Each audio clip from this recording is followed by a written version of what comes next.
Yeah. So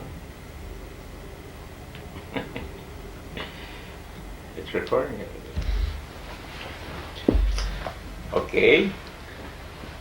My present name is Mark Mandel. However, I was not born under this name.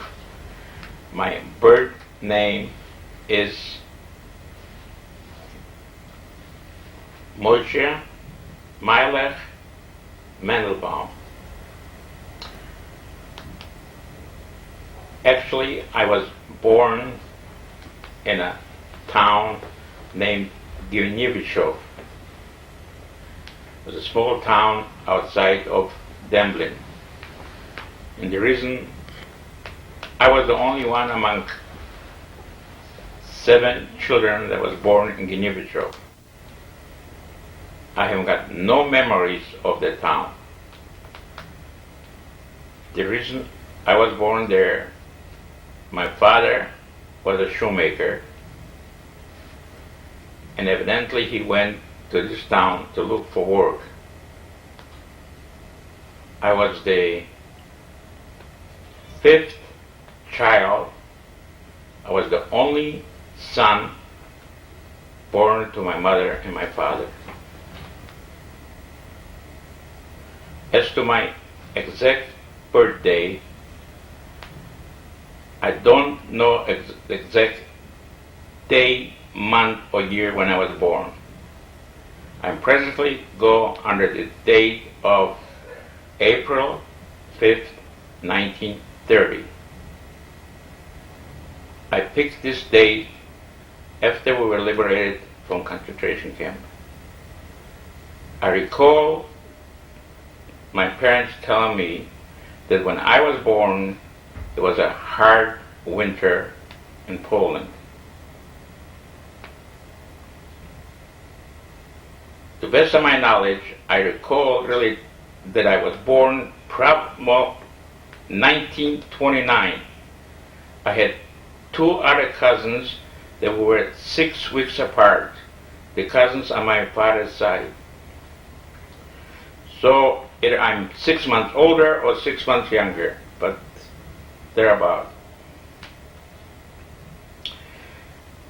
My earliest memory of Poland, I think, goes back when I was 3 to 4 years old. My very earliest memory is, I remember there was a Purim festival in town. This was the town of Demblin. My father came into a house. Evidently he was out partying. He came into the house dressed in a costume. I didn't recognize him. And my mother told us that I got scared and I cried, you know. This is my earliest memory. I have vague memory of that incident. Another memory that I have, early memory from Demblin, I recall more or less where we lived. We lived at my grandmother's, my mother's mother house. I also remember very vivid when my youngest sister, Goldala, was born. And very shortly after this, we have moved to Warsaw. My sister Mandel and myself and my father took the river boat down the Wisla. The river went by the town of Demblin, obviously it went through Warsaw. And my father and my sister Mandel and I, this was the year, I would say 1935, early 1936. My father had rented a one-room apartment, on the street. This was in Warsaw. On the street, the name of the street was Pavia. Same thing. So subsequently, within a relatively short time, my mother and my other sisters had joined us. When I lived on Pavia, I was enrolled into a cheder. And I walked every morning to the cheder a good 4 blocks. Then at age 7, I was taken out from the cheder and enrolled in public school. There too, it wasn't far from where we lived, but there was a good 10 blocks that we had to walk to school.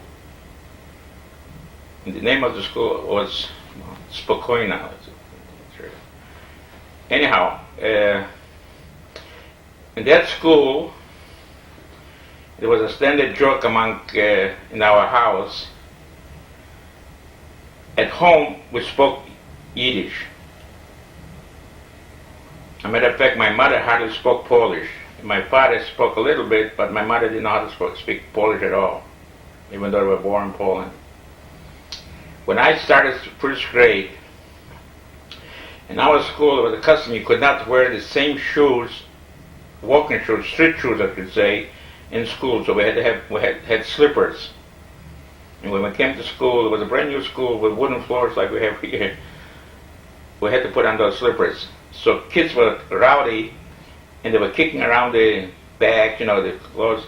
So my sister can remember that.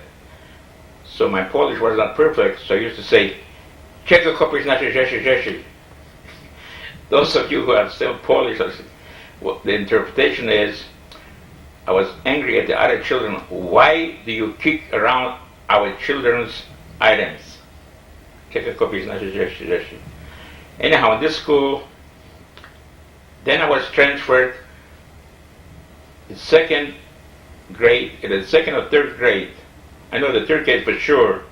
I was transferred to another school. Also, was a brand new school. This was on the street Stavka. And a matter of fact, the destiny wanted that the school that I went to in my third grade was later on known during the war.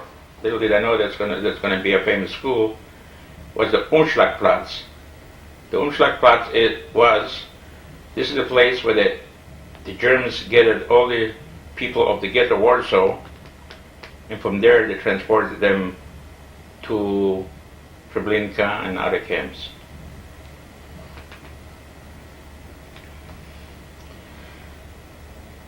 My early memories also, going back to Warsaw, we had moved to another street in a Gentile area. Primarily Gentile were living in this street, but in the particular building that we lived, there were quite a few Jewish people. He always rented a room, like a store, facing the street, because he was a shoemaker and wanted the exposure from the street traffic. So we had only one room also. One room. We were 9 people living in one room. I have many memories of that street where we lived.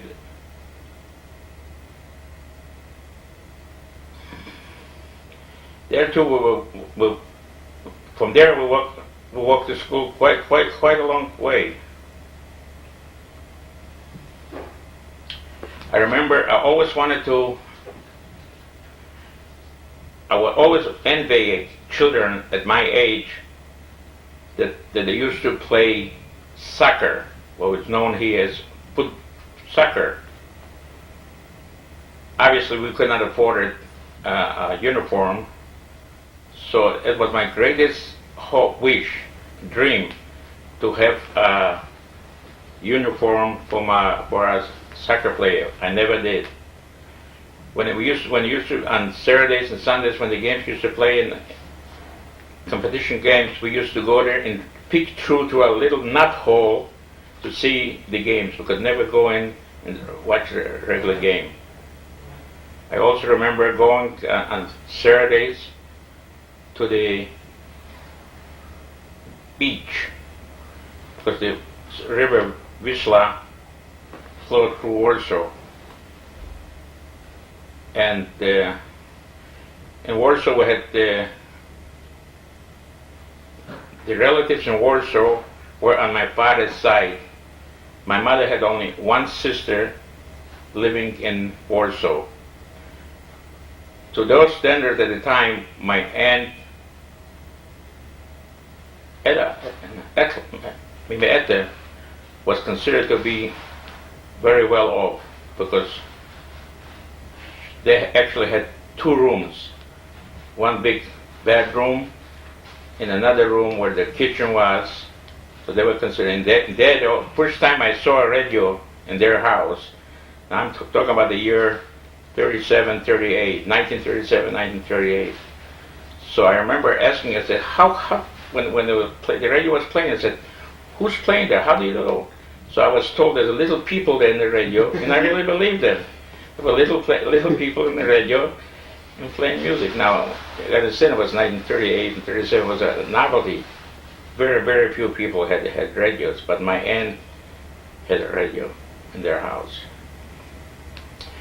I had cousins. I had also three aunties and two uncles, but we had very we didn't have much contact with the two other uncles. Like subsequently was Uncle Jerry, who was known in the United States, Uncle Jerry, and Uncle Jack. But we had Auntie Hannah and Auntie Mima, and they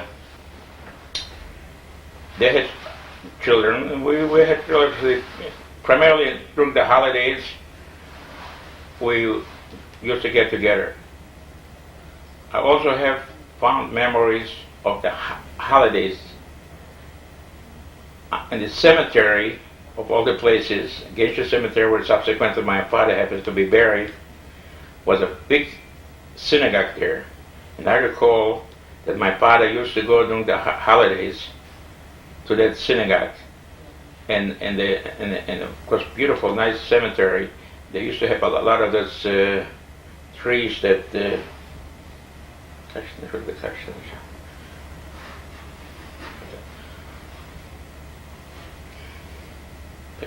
Where up? What the cushion is? What's in English there? Cemetery. No, the cushion is, the. Oh, chestnuts, water chestnuts. What? Yeah. Chestnut? Chestnut, yeah, chestnut. Water chestnuts. Water chestnuts. We used to gather them in big sacks. We used to play with them. Those were our toys. And for ball, we used to put together a bunch of rags, and we use it as a football.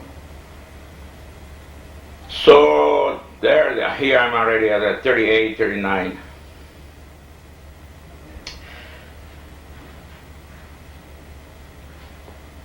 And I also recall we took a couple trips just prior to the war. My mother had 4 brothers. They still live in Dublin. Her mother, my grandmother, my aunt, and uncles and cousins, they all lived in Dublin. In the year of 1938, my uncles had bought a truck. Well, the same story, huh? He bought a truck. It was a brand new Chevy truck. But as we understand, Jewish people could not have a driver's license to drive trucks, believe it or not. So they had as a partner a non-Jew. He was the driver, but they actually owned, my uncles owned the truck, and they're just like he had truck, and they were bringing merchandise back and forth. So I remember one year that I hitchhiked a ride back from Dublin, from Warsaw to Dublin. And when we came back, of course, we brought some groceries and food and flowers and beans, And very short childhood we really had. But speaking of childhood, I remember, and that must have been 1937, early 38. that when we went to see a movie of Shirley Temple, yes, in Warsaw. And it wasn't far from our house, and not far from the school. Again, everything was all walking. Right. One summer we went to a day camp. I think it was primarily Jewish children in that day camp. And I think Aunt Edda, myself, went during the summer day camp. So I also remember that. One incident that you would be interested to know. When we lived on Paviat, before I went to school, I used a ceramic block for to make the big ovens. It was as a skate, and I was skating on the thing, and I have till this day a big scar on my foot because I used it as a skate, and I cut myself. One other incident I should mention, I think. Now this is already 1939. I think we didn't have our father already; was already gone, which I'll get back later. My mother went shopping. Was going to go shopping. Every day they didn't have no refrigerators. So the grocers, every day they went shopping for bread, eggs, flowers. And I sat in the corner and said, I want to go with you shopping. Kept crying. So she threw me the jacket. She said, okay, come with me. And evidently she was not quite ready. And I sat and cried and cried and cried. So when she was quite ready to go, she walks over to me and said, okay, let's go. And then all of a sudden she saw blood running down my face. What happened? I had, as a toy, I had a plug from a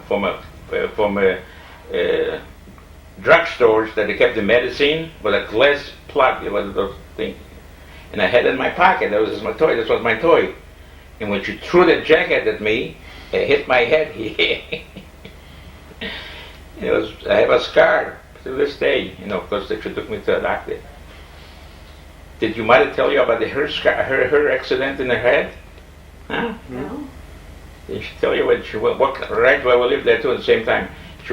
Aunt Reba was going underneath the bridge there, where we're not far from, and somebody threw a rock down there and it hit her head too. She had that scar. Anyhow, this is the incident of. Now let me bring you up to date as to the memory of the war. Okay, before we do that, can you tell us a little bit about how you celebrated Shabbat and other Jewish holidays, what you remember?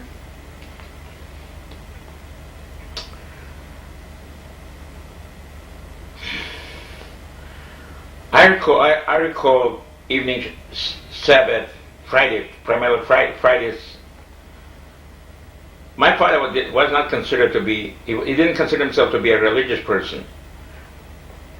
But usually when he was working, as he was working, we had the shop right in front of the window, in the house. He didn't wear a hat, but as soon as he sat down to eat, he put on a hat. On Shabbat, never worked on Sabbath, never smoked on Shabbat, even though my father was a very heavy smoker. I do recall many nice pleasant Fridays, dinners, and later on my father sat down with us, and they had that sunflowers, and when things were going well, we had a regular Shabbos dinner, but sometimes there were times that my father could not afford it to have fish, because fish has to, for every Shabbos he had to have fish. But there were some times that we could not afford it to buy fish. So we had chopped herring. Yeah. And Sabbaths, were nice. We used to go out walking. One Sabbath also, we used to go, believe it or not, we used to go out with my boys in the neighborhood there, what we call a velodrome, where they used to rent bikes. and we were driving around in circles, you know. So for 10, 15 cents, you know, we rented this we did on Sabbath.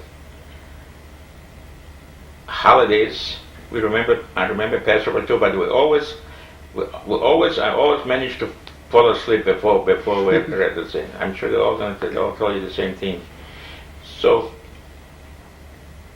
here and there, but I don't stand up exactly, you know, like. Do you remember any? Vivid. Do you remember any special foods that you ate on the holiday that were different than? No. The food till this very day, my sister still cook exactly the same food as my mother used to make. The kopniks and the lakshan and the fish and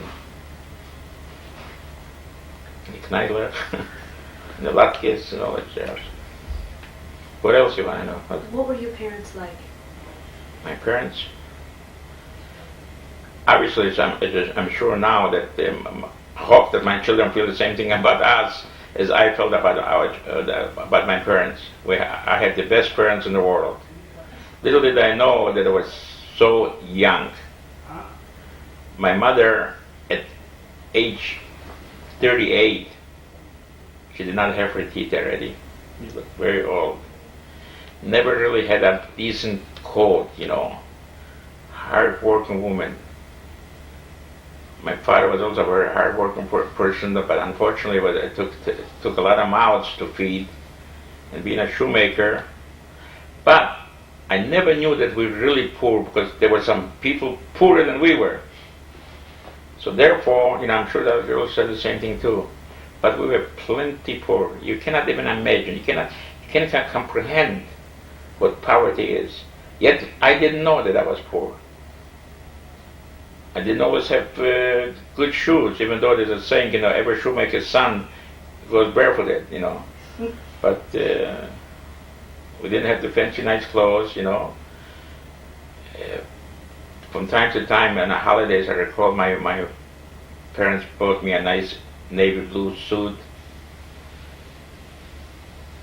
I had great love for our parents, great love, but they didn't have a chance.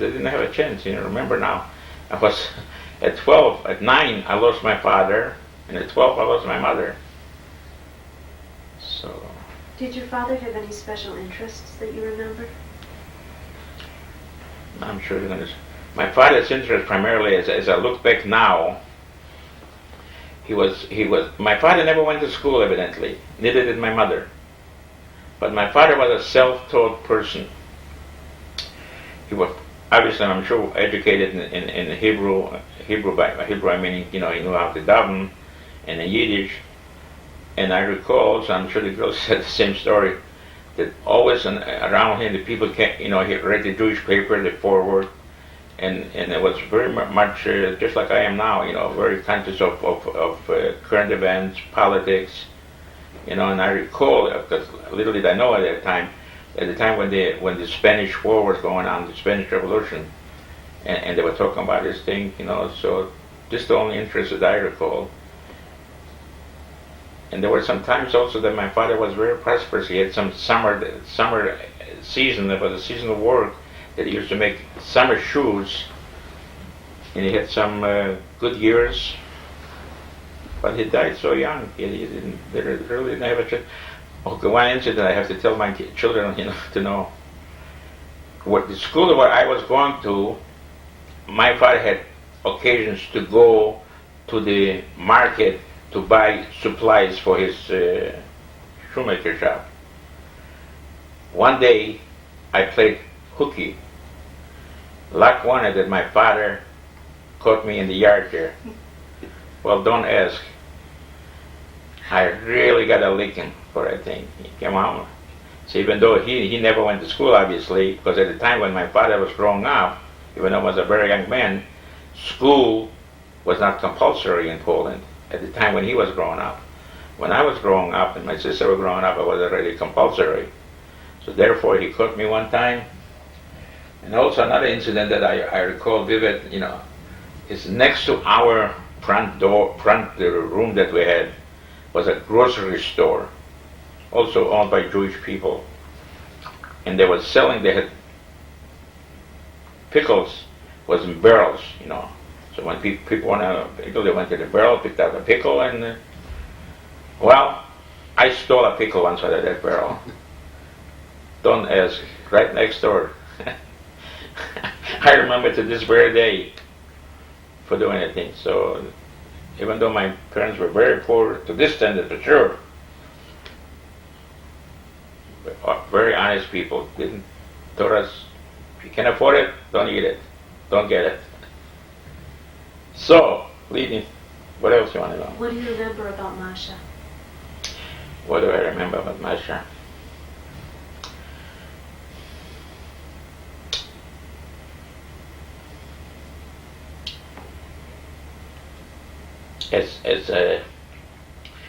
Obviously at the time I didn't realize it.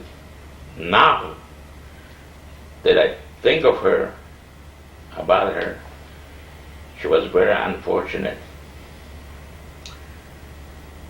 Beautiful, really.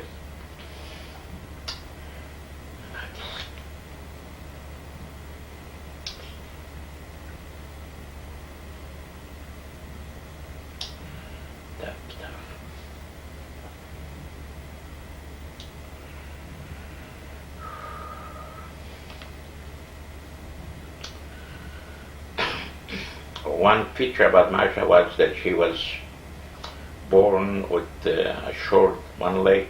I don't call it with the left or right leg. No, she had a short leg. Beautiful girl. She was the second born. She was born in Warsaw.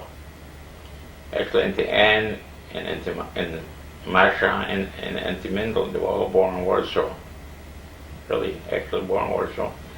Then they moved back to Dublin. But, yeah, that remembers her greatly. Are there any other relatives from your extended family that you remember particularly or have strong memories of? Grandparents or aunts and uncles? Oh, especially? yeah, sure, all of them, every one of them. Obviously, my aunt, on my mother's side, more so, even though on my father's side too, but I had my cousin Heniek. He was the one that either I was 6 weeks older than him or he was 6 older than I. I don't remember him ever having a father. He had him and a sister and my aunt, and I don't remember of him. Obviously, he had a father, but I don't remember whether his father died young or divorced. But I know we were very close. As a matter of fact, again, I have to jump to the times that during the holidays we spent some time. Wonderful young man, and during the work in the ghetto, and we tried to help him, and with us to see the things that we were doing. But he went away with his mother when we went to Treblinka. Then we had some cousins in Dublin. Who was Hanek's mother? Hannah. That was my father's sister. And I'm sorry, you said you had some cousins in Dublin too? In Dublin, many cousins I had. My mother had, there were 6 girls. In our house there were 6 girls, I was the only boy. On the other hand, Mimi Scheindl, my mother's sister, I think she was the older sister, older than my mother. She had 6 boys and one girl.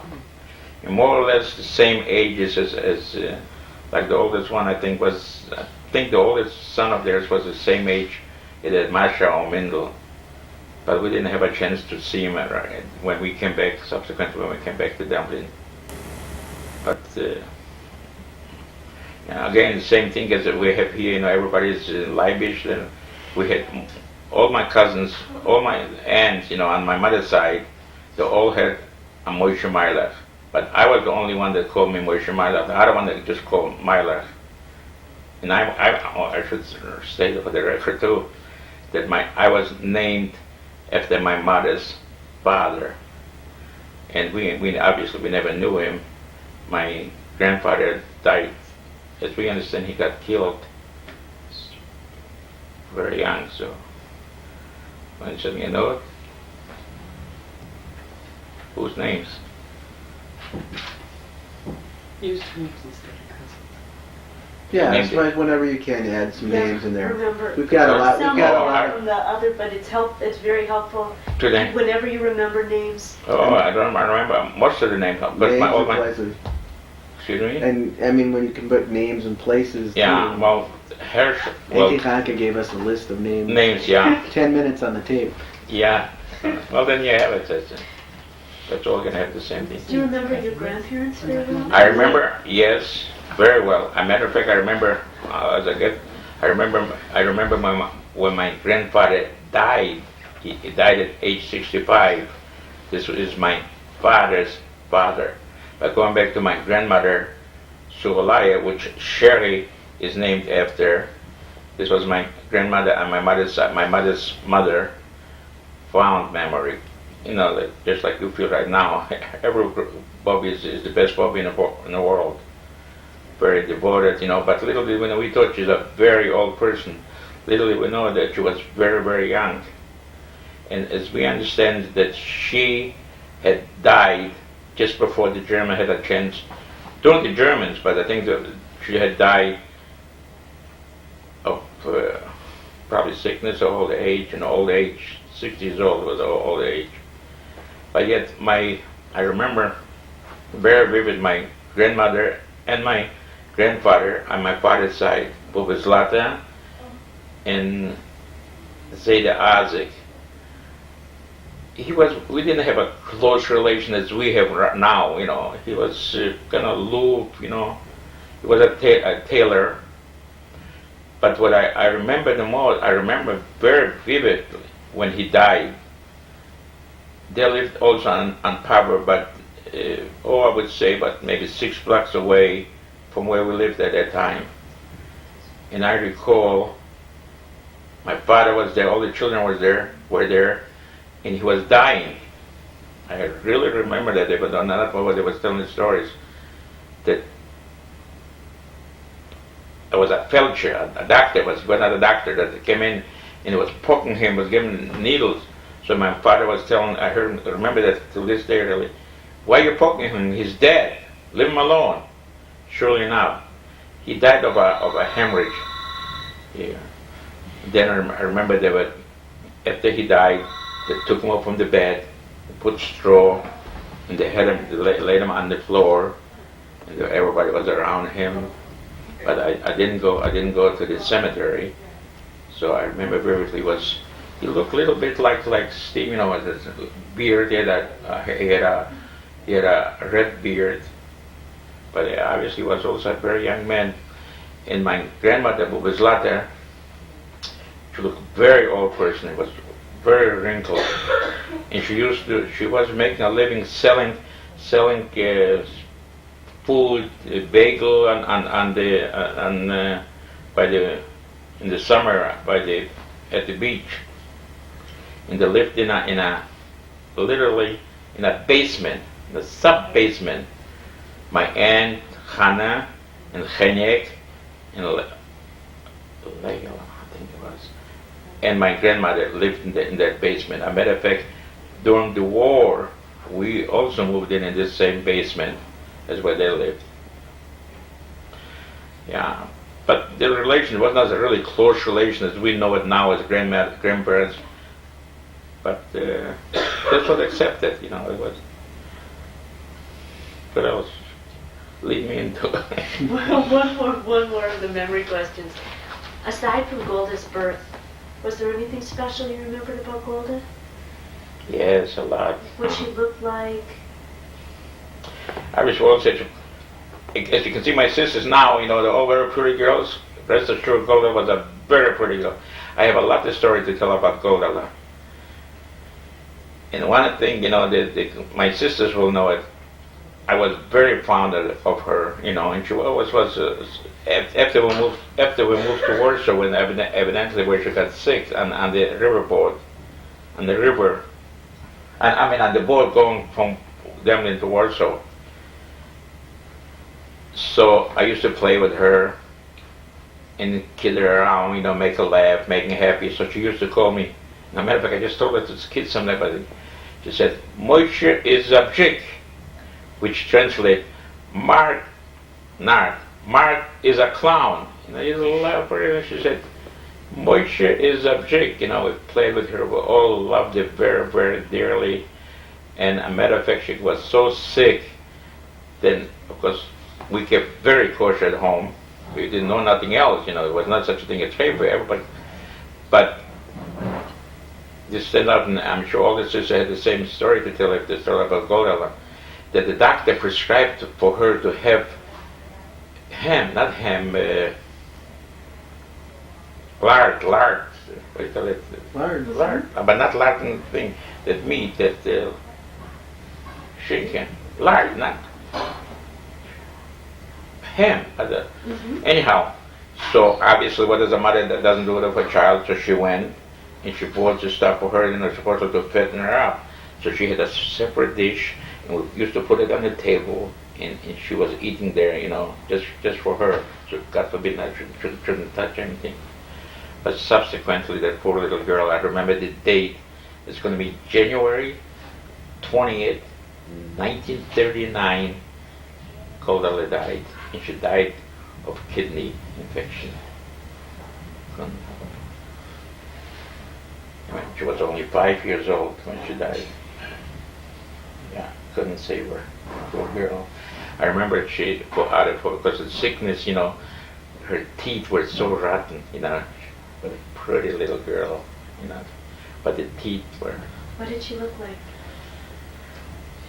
I think if I can imagine and remember now, I was only, when she died in 1939, I was only, 9 years old. I think she looked more like my sister, Masha, believe it or not, than like a little girl, round face, pure skin there, She was everything normal, but evidently she got a kidney infection in. What color hair did she have? Was she light or? I think she had brown hair. Brown hair. Nice little girl. Yeah, January 20th, 1938. 39, excuse me. Now we'll get into the war questions. What? Now we'll get into the questions That's in about the the war. war. What you remember, the first signs of trouble you remember. And Yeah. I remember in 1939, obviously, the war broke out, as the record shows, that September 1st, 1939. And my father was, at that time, war, because he was a young man, evidently, he was only 42 years old. He was afraid that they might draft him into the army. And first thing we knew, they bombed Warsaw, where we lived, of the Locińskie in Warsaw. We lived not far from a main railroad track station. As a matter of fact, there was some switch stations, a lot of tracks there. So obviously, we knew, and this was a fact, that the Germans were bombing this area first. So as soon as they started bombing, we moved further, more in interior on the Jelena, where my aunt, my Etta lived. We all gathered our meager belongings, locked the room up, and we moved there.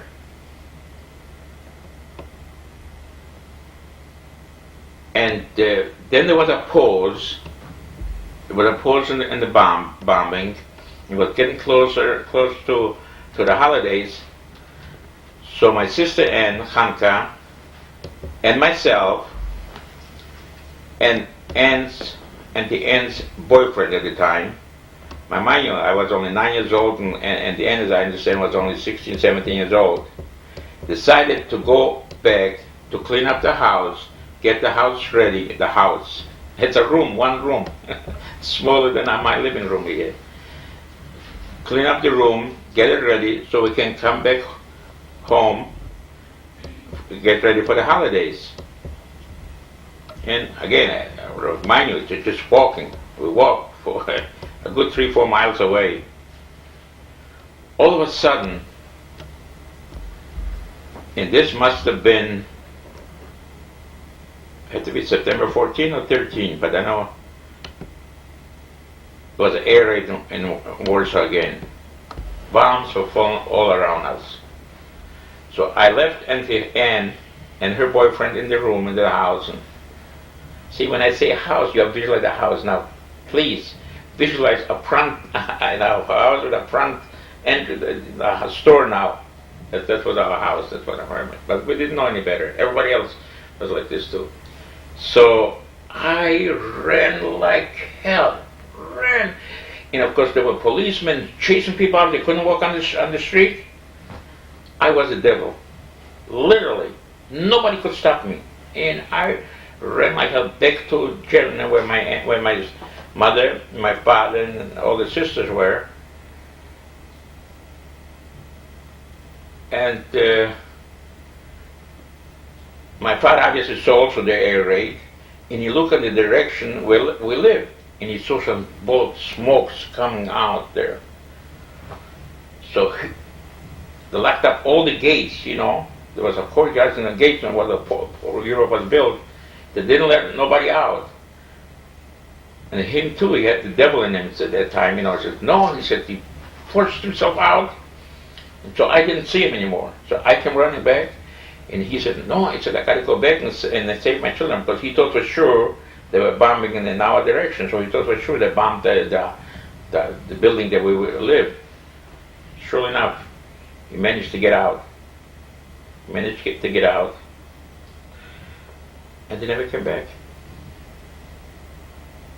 Never came back. So, it'll be repetitious, and I'm sure that everybody is saying the same thing too. He never came back. So that night, he didn't come back.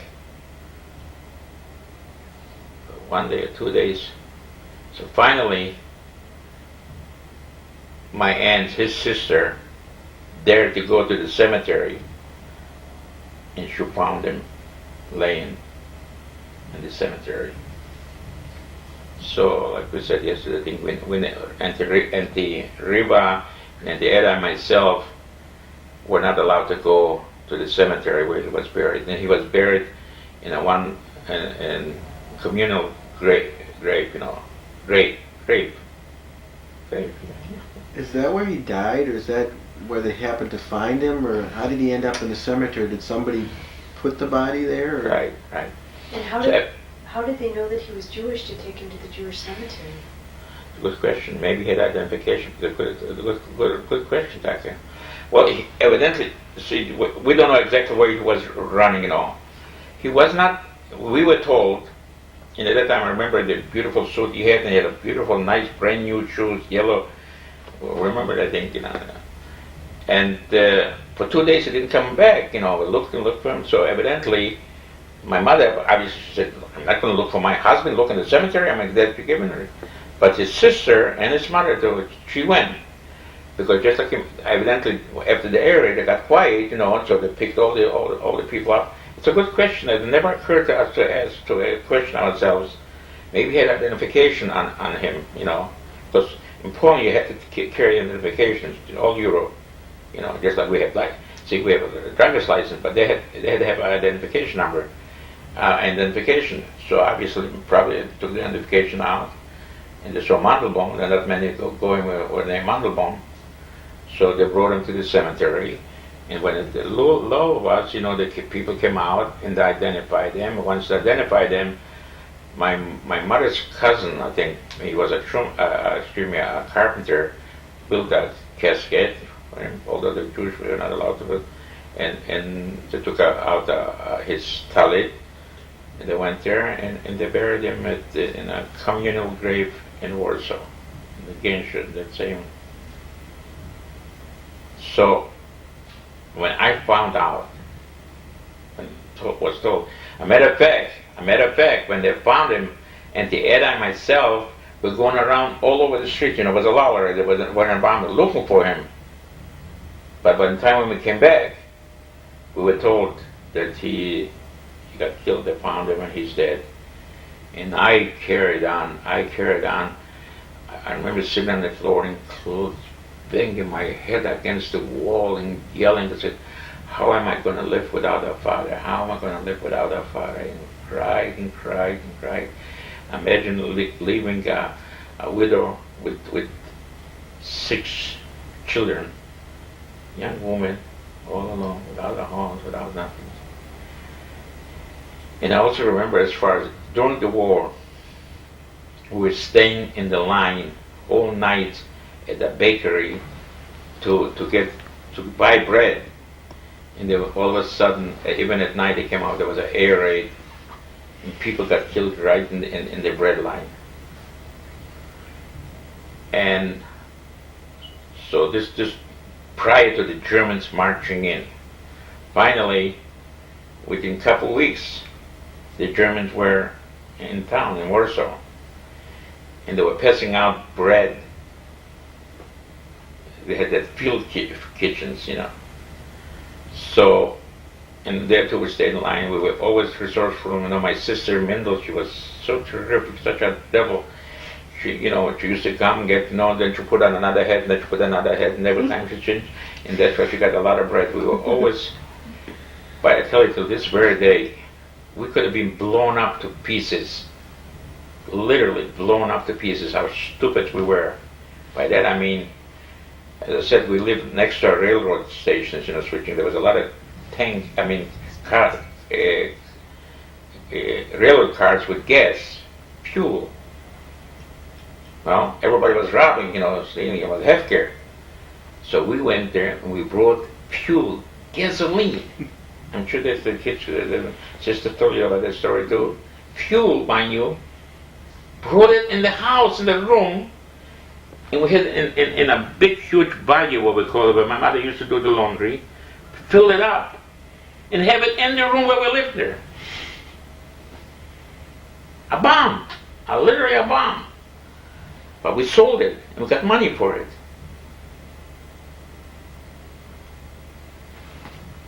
And then again, I think the Germans were there already. The railroad cars were going back and forth with coal. Hauling coal. Because the only heat we had a little oven in the house, and that's how our heat was. So Auntie Mandel used to jump on these railroad cars,